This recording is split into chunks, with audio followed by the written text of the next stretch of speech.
हाय viewers, मैं हूं मोहम्मद नसीम कस्सार और आप देख रहे हैं बीकम जीनियस यूट्यूब चैनल। आज की इस वीडियो में मैं आपको बताऊंगा कि आप किस तरह से अपने आधार कार्ड में डेट ऑफ बर्थ को चेंज कर सकते हैं। यदि आपके आधार कार्ड में डेट ऑफ बर्थ अलग है और आपके अदर डॉक्यूमेंट्स में अलग है तो आपको अपने आधार कार्ड में अपने डॉक्यूमेंट के हिसाब से डेट ऑफ बर्थ सही करा लेनी चाहिए। तो उसके लिए आपको क्या करना है वही प्रोसीजर मैं आपको बताने वाला हूं। सबसे पहले आपको ये समझना होगा कि आप घर बैठे अपने डेट ऑफ बर्थ को चेंज नहीं कर सकते हैं। ये एक फैक्ट है और ये सही है, यही सत्य है।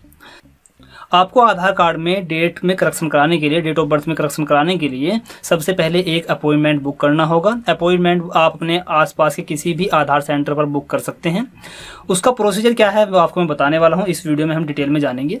उसके लिए सबसे पहले आप क्या करेंगे, यहाँ इस वेबसाइट को आपको ओपन कर लेना है। इस वेबसाइट का लिंक मैंने वीडियो के डिस्क्रिप्शन में दे दिया है, वहाँ पर क्लिक करके भी आप इस वेबसाइट को ओपन कर सकते हैं। उसके बाद आप यहाँ क्लिक करते हैं बुक एन अपॉइंटमेंट पर, इस पर क्लिक कर देना है। कोई भी अपॉइंटमेंट बुक करने से पहले आपको ये लिस्ट एक बार चेक कर लेनी है। इस लिस्ट में उन सभी डॉक्यूमेंट्स के नाम दिए गए हैं जो वैलिड हैं। जैसे मान लीजिए आपको अपने नाम में करेक्शन करना है या फिर एड्रेस में करेक्शन करना है या फिर जन्म तिथि में करेक्शन करना है।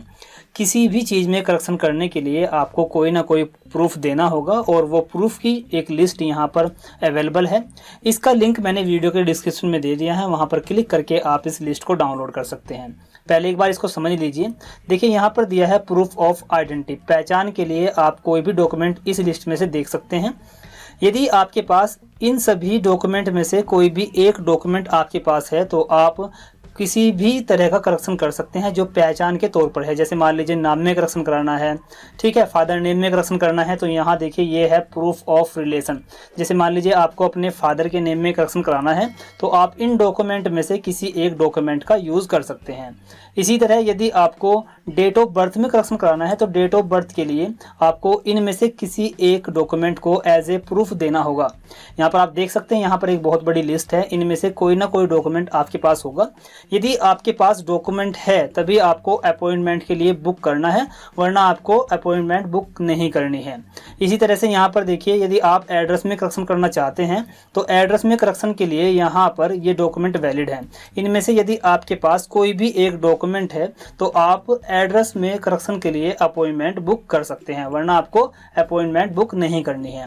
क्योंकि अपॉइंटमेंट बुक करने के बाद आपको करेक्शन के लिए डॉक्यूमेंट भी साथ लेकर जाना होगा। यदि आपने अपॉइंटमेंट बुक कर दी लेकिन आपके पास डॉक्यूमेंट नहीं है तब आपकी कोई भी करेक्शन आधार कार्ड में नहीं होगी। क्लिक करने के बाद विंडो कुछ इस तरह की ओपन होगी। यहाँ पर आप नया आधार कार्ड बनवा सकते हैं। नाम या address, mobile number, email ID या फिर जेंडर, डेट ऑफ बर्थ, इन सभी में करेक्शन करा सकते हैं। यहाँ पर आपको दो तरीके मिलते हैं अपॉइंटमेंट को बुक करने के। पहला तरीका आपका UIDAI द्वारा जो आधार सेंटर खुले हुए हैं उनके द्वारा कर सकते हैं, या फिर जो UIDAI द्वारा रजिस्टर्ड आधार सेंटर हैं आप उनसे भी कर सकते हैं। मतलब आधार सेवा केंद्र मतलब CSC, जो CSC UIDAI द्वारा रजिस्टर्ड हैं उनके द्वारा भी आप करा सकते हैं। यहाँ पर आपको लिस्ट देखनी पड़ेगी। यदि आपके पास यहाँ इनमें से कोई एड्रेस पड़ता है तो आप यहाँ से किसी को भी सिलेक्ट कर सकते हैं, लेकिन यदि इनमें से कोई नहीं है तो आप यहाँ प्रोसीड टू बुक अपॉइंटमेंट पर क्लिक। उसके बाद यहाँ पर आपको ईमेल आईडी या फिर मोबाइल नंबर से लॉगिन होना है। अब की बार मैं यहाँ ईमेल आईडी का यूज़ करता हूँ। यहाँ पर आपको एक कैप्चा फिल करना है। कैप्चा यदि समझ में नहीं आ रहा है तो यहाँ पर रिफ्रेश बटन दिया गया है, रिफ्रेश बटन पर क्लिक करके आप दूसरा कैप्चा रिफ्रेश कर सकते हैं। यहाँ पर मैं यही कैप्चा डाल देता हूँ। उसके बाद यहाँ सेंड OTP पर क्लिक करना है। सेंड OTP पर क्लिक करने के बाद आपके पास एक OTP आएगा। उस OTP को आपको यहाँ पर फिल करके सबमिट OTP एंड प्रोसीड पर क्लिक कर देना है। ये आप देख सकते हैं मेरे पास में OTP आ गया है। ये देखिए, मैं इसको ओपन कर लेता हूँ मेल को। ये देखिए मेरे पास में ये OTP है। उसके बाद यहाँ सबमिट OTP एंड प्रोसीड पर क्लिक कर देते हैं। आपको अपनी डेट ऑफ बर्थ में चेंजेस करना है तो यहाँ पर आप चूज़ करेंगे अपडेट आधार। उसके बाद यहाँ पर आपको चूज़ करना है डेट ऑफ बर्थ और यहाँ पर आपको प्रोसीड पर क्लिक करना है, लेकिन उससे पहले आपको यहाँ पर नाम देना होगा और अपना आधार नंबर देना होगा। तो यहाँ पर नाम देते हैं। उसके बाद यहाँ पर आपको अपनी नई डेट ऑफ बर्थ डालनी है। देखिए पहली डेट ऑफ बर्थ यहाँ से ले ली जाएगी क्योंकि आपने अपना यहाँ पर आधार कार्ड नंबर दे दिया है। तो आधार कार्ड नंबर देने से जो ये वेबसाइट है ये फैच कर लेगी कि आपकी डेट ऑफ बर्थ इस आधार नंबर से क्या लिंक है। उसके बाद आपको यहाँ पर अपनी नई डेट ऑफ बर्थ देनी है और उसके बाद सेव एंड प्रोसीड पर क्लिक कर देना है। यहाँ पर देखिए आपके सामने एक डिक्लेरेशन आ गया है। यहाँ चेक बॉक्स पर चेक करके आपको सबमिट पर क्लिक कर देना है। उसके बाद देखिए यहाँ पर आपको एक एप्लीकेशन नंबर मिल गया है। इस एप्लीकेशन नंबर को आपको कहीं पर लिख लेना है और ये एप्लीकेशन नंबर आपको उस आधार सेंटर पर जाकर दिखाना होगा जहाँ के लिए आप अपॉइंटमेंट बुक कर रहे हैं।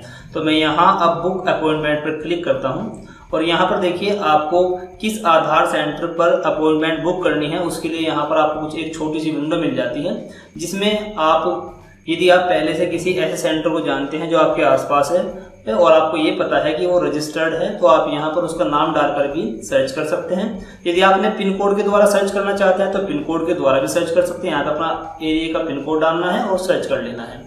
उसके बाद यदि आप अपने डिस्ट्रिक्ट के बेस पर सर्च करना चाहते हैं कि मेरे डिस्ट्रिक्ट में कितने ऐसे सेंटर हैं जो रजिस्टर्ड हैं, तो मैं यहाँ से स्टेट को चूज करूँगा। मैं यहाँ देख लेता हूँ कि मेरे डिस्ट्रिक्ट पर कितने आधार सेंटर रजिस्टर्ड हैं। तो मैं यहाँ पर स्टेट के बाद यहाँ पर आपको डिस्ट्रिक्ट को चूज करना है और उसके बाद आपको यहाँ गेट डिटेल पर क्लिक कर देना है। अब देखिए मेरा डिस्ट्रिक्ट के आसपास जितने भी आधार सेंटर हैं जो रजिस्टर्ड है वो सब मेरे सामने यहाँ पर शो हो रहे हैं। अब आपको यहाँ से किसी एक को चूज करना है जहाँ पर भी आप अपनी अपॉइंटमेंट बुक करना चाहते हैं। तो आपको पहले ये देखना होगा कि आपके आसपास आपके नज़दीक कौन सा सेंटर पड़ता है। तो उसको देखने के बाद आपको उसी को क्लिक कर देना है। क्लिक करने के बाद आप यहाँ नीचे देखेंगे, यहाँ पर लिखा हुआ है स्लॉट्स अवेलेबल और नो स्लॉट्स अवेलेबल। अभी क्योंकि लॉकडाउन चल रहा है जिसके कारण सभी स्लॉट्स बंद है, सभी आधार सेंटर्स बंद है, इसलिए यहाँ पर आ रहा है नो स्लॉट्स अवेलेबल। लेकिन जब आप करेंगे तो ऐसा नहीं आएगा, जरूरी नहीं है उस टाइम पर ऐसी सिचुएशन हो, ठीक है। लेकिन किसी कारण से अगर फिर भी ऐसा आता है तो आप किसी दूसरे सेंटर पर ऐसे ही क्लिक करके देख सकते हैं जहाँ पर भी स्लॉट्स अवेलेबल होंगे। आपको वहाँ पर डेट को चूज करना है और बुक कर देना है।